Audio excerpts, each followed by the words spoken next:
Michaela. Welcome. Welcome to this evening's nugget, health nugget. Here comes Stacy. Welcome, Stacy. Good to see you. Kind of see you. I see your name. I don't actually see you. Good, happy. Jazz. I'm not sure who you are, but welcome. Anyways, Jazz G61. Welcome. We're glad you made it to join us for this evening's health nugget. Good to see you. You can actually see me. I can't really see you, but I can say I can see you. I can see you writing. Wise and simple. So good to see you. I've noticed that you've been catching us on the replays a lot, but we're glad you joined us live. Great. So I guess it's just me. Yesterday I couldn't get rid of the littles, but now I can't get anybody to join me except for Sable the cat, who's feeling a bit needy right now.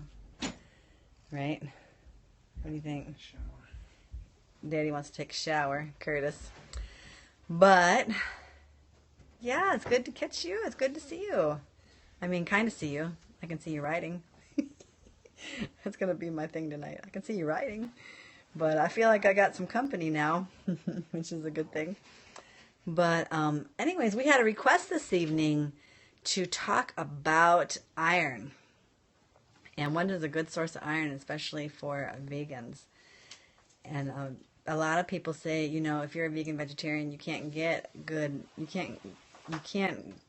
have a good source of iron. You don't have any good sources of iron, therefore you're going to be anemic and sickly. But that is by far from true. That is not true at all. And actually, if you're not even a vegan, you can learn to get some good iron sources that are not animal products, and you'll find that you will feel better anyways and feel a little healthier. So, why? What is iron for, Daddy? Red blood cells. That's right. The red blood cells. It helps transport oxygen and nutrients throughout the body and helps keep the production of the red blood cells going strong in the body, which is very important. And you know that anemia, iron deficiency, which is anemia, is one of the leading deficiencies in the world. People are not sufficient in iron. It can be quite a problem. So what are good sources of iron? Let's see. I got my little notes here just so I don't miss any. Dark green leafy vegetables, greens, they are very high in iron, and they're easier to assimilate in the body so that your red blood cells can use it.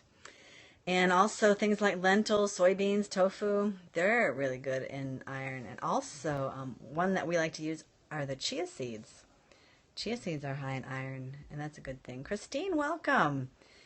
We're going to stay off of your, we're not going to rain on your cheese parade tonight. We're going to talk about iron. We're going to give you a break. So welcome, everybody. We're so glad you could join us. We're talking about iron and good sources of iron this evening.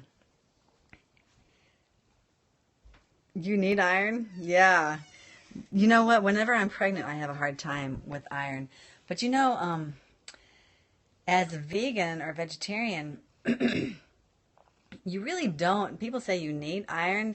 You need lots of iron, but you really don't. It's the way your body assimilates it and what your source of iron is. That's the best. And depending on how you get your iron is how well your body can utilize it, really.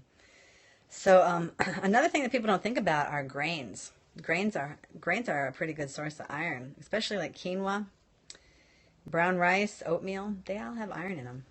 But like I said before, the best source is your dark green leafy vegetables. Excuse me. Sable, stop. Sweetheart, stop. I'm busy here.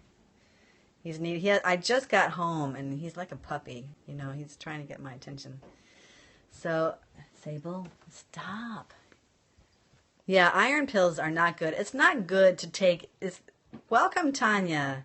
We're talking about your inquiry about iron tonight. Pills of any sort, when you isolate anything, your body cannot digest it. It cannot assimilate it and use it. The iron pills, for one thing, also any kind of vitamin. You know, when you take vitamins A, vitamin C, vitamin D, when you take it in isolated pill form, your body cannot assimilate it. You've got to go to the natural whole food sources. And I mean, it's the best way. You know, people think that they're going to eat a bunch of junk and then, well, they're going to make up for it by popping a bunch of vitamins. It doesn't work that way. Your body doesn't use them. It just doesn't use them. So we were talking about the greens. That I would put that on top of the list. And then your grains, like I said, and then I'm repeating, but of course you could go and look back at the replay if you really needed to. But nuts and seeds, I don't know if you guys are aware of that. They're high in iron, like pumpkin seeds. And what else? Pistachios, sunflower seeds, cashews, sesame seeds, high in iron. They're good for you. Some vegetables, besides the greens, like tomato sauce is, hey, how are you from Australia in the morning? You're in the future, our future Australian from down under. Another thing, I don't know if you guys are aware of this, but molasses. You know, when I was pregnant, my midwife would tell me to maybe pick it up a little bit with the molasses. And that's a good source of iron. And prune juice. Prune juice has iron in it. So it's super important to make sure that you have iron, but you've got to have it in the right sources, definitely. So what's a good way to be able to absorb your iron? Let's see if anybody knows.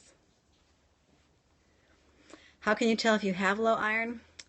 Well, you know, the biggest symptom is just being lethargic and headaches, just tired, and you just feel like you just can't really. Hello, kiddo. Yes, sweetheart. She found something that you do with a bowl. I'm a little busy here. Star. See you do it with this bowl? You gonna do that? All right. You can do it. You can do it. So anyways. Yeah. So another way is just to take, I mean, you can have a blood test to see how your iron is. But, I mean, that's the only real way to tell if you are anemic is to take a blood test. But, I mean, if you're feeling really droopy and just worn out, constantly worn out and have headaches, that can really do it. But did you know that actually the less iron that you eat, the better it's absorbed? And there's something that I'm reading here. It says that plant-based foods may contain less iron than animal foods, but eating smaller amounts throughout the day is a great way to increase your absorption. And that's something, I didn't know until I read that. Vitamin C. When you're consuming iron-rich products with vitamin C, that helps to absorb your iron, and that's a good way to do that. Like beans and rice with salsa, that's a good way to get your iron, and falafel with tomatoes and hummus with lemon juice, things like that. Another thing that's really important to avoid if you are iron deficient or if you want to increase your iron is to not drink caffeine, coffees, teas, sodas. Avoid the caffeine, and that inhibits your iron absorption when you do that. Another thing that's kind of strange that I don't know if people really think about it much, is that when you're using cast iron cookware, that can actually help with iron. I mean, it's not the best way, but it does help to some degree to increase your iron absorption. So anyway, iron doesn't have to be a problem. People make it a problem. It doesn't have to be a problem. You just have to have a well-rounded diet and just make sure that you're eating all of your colors, when you're eating. And then that way you don't have to worry so much about any kind of mineral deficiencies or vitamin deficiencies. It's when you're eating, the dark greens, and then, your reds like your tomatoes, your yellows, your oranges. The beets are so high in nutrients. And even they do have some level of iron in them. So yeah, I mean, that's my take on iron. That's about all I can tell you. Molasses, like I said, and I like molasses. It's sweet, so that's not hard for me. Do you guys have any questions on it? I mean, I don't know what else really to address with that. But are any other questions, comments, complaints, concerns? I'm here for you. I'm kind of lonely, except for this cat. The kids are getting ready for bed. Coca Hershey, welcome. I'm glad you could join us. So, okay, if you don't have many questions, I guess I'll do my little spiel here. For those of you who don't know us, we are Live Well and Be Strong. Good to see you too, Stacy. We have a website. You too, have a good night. We have a website, livewellandbestrong.com, and we have recipes there and some more information. We are really devoted on health and wellness and trying to help people to prevent disease and not try to fix problems. No, I wouldn't take any pill form of iron. I really wouldn't. I wouldn't do any of that. Oh, there's another whole food product that you can get in health food stores. It's called Floridix. And that's what I used too when I was pregnant, and that really did help me increase my iron intake. And that's just a whole food supplement that has a lot of, they've just kind of combined a lot of really iron-rich foods into a supplement that you can take.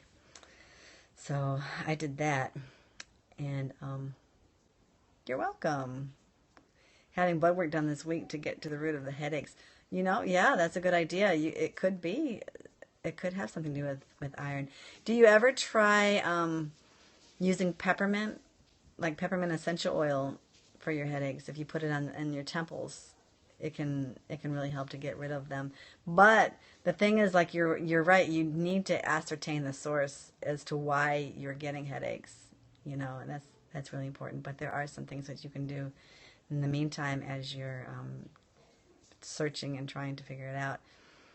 But headaches can be a whole wide range of problems causing headaches.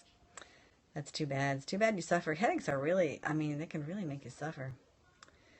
Are you really overwhelmed with the oils? We've been using essential oils for years, and they have been so beneficial to us in so many ways. It's just unbelievable what they've done for us through the years. And I really need to get moving on sharing some of that, but finding the time is the thing. But I'm gonna have to make the time and do some videos on the essential oils, because we have had, such great success with the oils that and they do work with the headaches. Peppermint for headaches is excellent. Right, rub them right on the temples, right on the temples. Yes, sweetheart. I need to poke 2 holes. Do you know that I've got a whole group of people here that I'm talking to? Only 5. Catherine, Mommy will take care of you when I'm done, okay? All right, Pumpkin? I can't dig it. Who asked Nick or Olivia? Who asked Nick? You got it? Okay. Bye-bye, sweetie. I love you. Okay, 1 more hole. Bye-bye, sweetie. I love you. Bye-bye. I love you. Just grab an oil and tell me something about it. What do you use it for? All right. Tammy says, grab an oil. Aunt Tammy says, all right, lavender. Lavender is one of the best oils next to the peppermint that you can have.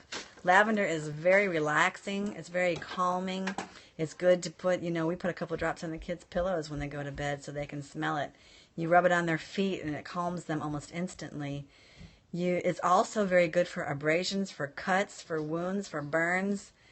It can heal incredibly quickly, those kinds of things.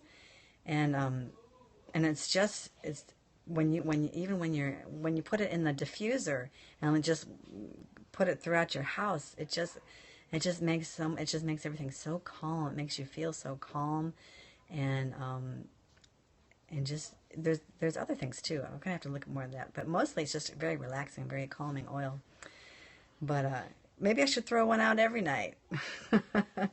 We'll see. But there are so many oils and many different uses for them. Another one is oh, now I can't think of the other one that I was thinking about. Oh, we use a blend called Thieves. I think I'm going to end up losing you guys somehow. I've got problems. Anyways, I better go for now. Get back to my kiddos. I'm so glad you all joined in here, and I hope I was able to help you in some way or another. Feel free to check us out on YouTube at Live Well and Be Strong. Also, I have 2 channels, Live Well and Be Strong and Our Home Naturally. You're welcome, Tammy. I'm glad you joined us. Boy, you've been quite the the loyal one. I appreciate that. You have a good night too. And catch us on Facebook too. Or on Facebook. And spread the word so we can get more people joining us. You have a great night. And don't forget to live well and be strong. Bye-bye. See you later, guys.